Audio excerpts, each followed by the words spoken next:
Hey y'all, I'm Jen. I'm an editor here at Finder.com.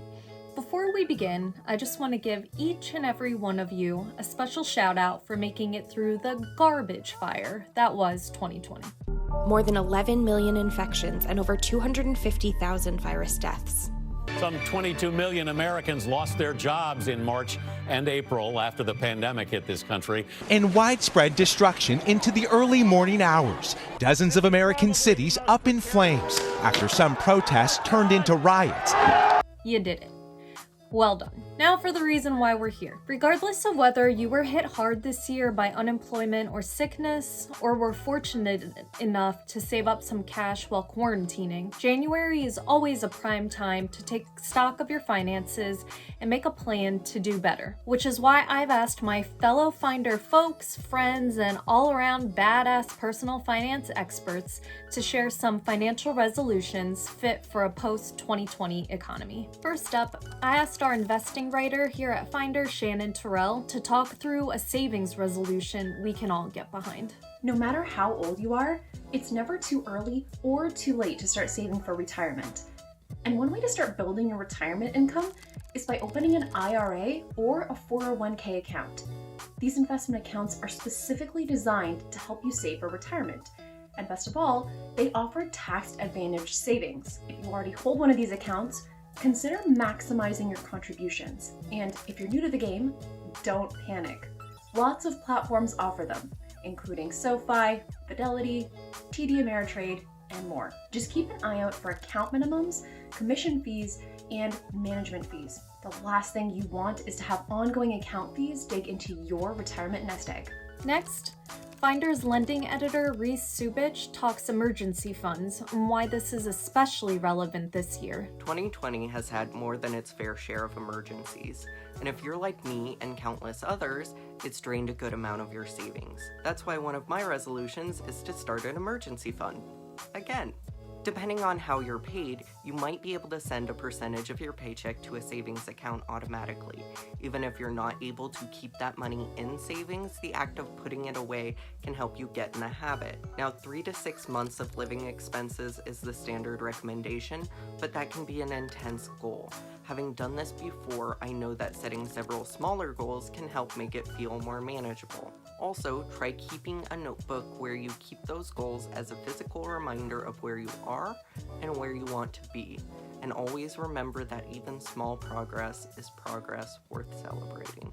Next up, Finder's insurance writer Katya Urvasi discusses her resolution to stick to a budget in the new year. If your budget went out the window this year due to unexpected costs from COVID or unemployment, you're far from alone. There are ways to make tracking your income and expenses easier. If you're a numbers person who loves a good spreadsheet, try using a software like Tiller Money to monitor the money you have coming in and going out. And if you despise the thought of budgeting and want to automate the process as much as possible, an app like EveryDollar or You Need a Budget, aka YNAB, might be a better fit. These apps will help you to identify your monthly expenses, debts, spending, and saving to come up with a plan that fits your income, goals, and lifestyle. Next, we'll hear from Finder's lending publisher Zach Alley on how to work any financial goal into your New Year's resolution list. This resolution is going to look different for everyone. If you're still in college, this might be making a goal to pay off the interest on your student loans each month. If you're a self-proclaimed procrastinator, it could be resolving to complete your taxes before the night of April 15th.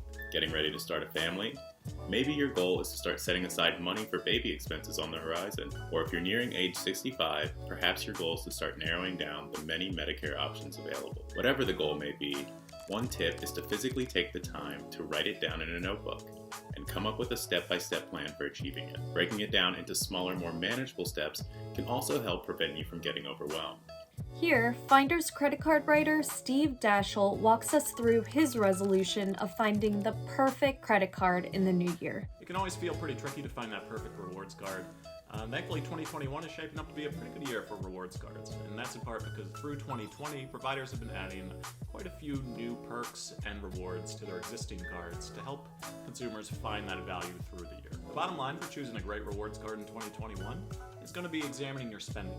That includes looking at what you spend the most on in 2020 and what you plan on spending on in 2021. The key here is to choose a rewards card that earns accelerated points or cashback in those categories that you tend to spend the most on. It's easy to fall into a trap of grabbing a card that has an exceptionally high value in a certain category that you don't actually spend in. So a travel card with 5% back on travel is not going to do you very good if you don't travel. Next, Finder's video producer Ezra Wolfgang walks us through ways to add to your income in the new year. You should always be looking at different avenues to explore how to boost your income. If you're working, one thing you can do is ask for a raise. However, make sure you can provide metrics to support your argument, such as increased revenue or productivity within your role. However, a lot of companies are struggling right now, so getting a raise may not be an option depending upon where you work. If that's the case, one way you can make extra money on the side is by starting a side hustle, whether that be tutoring kids, driving for Uber, or working freelance projects, as long as the hours are flexible and you can fit them to your schedule. You can also invest in a new stock, bond, or mutual fund. I actually opened up my first mutual fund earlier this year, and just by putting in a couple $100 a month, I'm already seeing major returns on my investments. If you don't have any money to invest with, you can also try selling things around the house that you no longer use. With places like Craigslist and eBay, it's easier than ever to sell used things from the comfort of your own home. And finally, a producer here at Finder, Kyle Morgan, discusses the importance of monitoring your credit score come 2021. Many banks like Capital One, Chase, Discover, and Wells Fargo offer customers access to their credit score. Some even have apps that'll send you notifications when it changes. If a bank doesn't offer this, there are free apps like Credit Karma and Credit Sesame that you can use to get access to your score and alerts. This makes it easier to stay on top of your score and identify habits that are helping or hurting it. Here's a little hack. If you're planning on making a big purchase sometime soon, like a home or a car, and you need to take out a loan, take a peek at your credit report. There might be a delinquency lingering around that's dragging down your credit score. This happened to me. I have 2 delinquencies. Oh no! I paid them off. It was a total of $160. My credit score shot up 80 points. Nice.